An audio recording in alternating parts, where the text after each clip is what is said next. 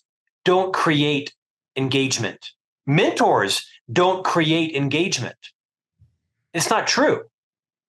What they can do is they can create the conditions where your employee, your team member, your mentee chooses a higher level of engagement because you've ignited a spark in them. You've given voice to them. You've validated specifically some unique genius in them. It's why the validator is my favorite of all the 13 roles.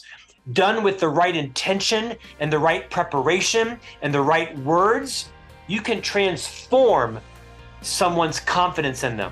Remember that we rise by lifting others. So share this show with those that you love. And if you found this episode on emotional regulation techniques useful, please share it with somebody else who could use the advice that we gave here today. In the meantime, do your best to apply what you hear on the show so that you can live what you listen. And until next time, go out there and become passion struck.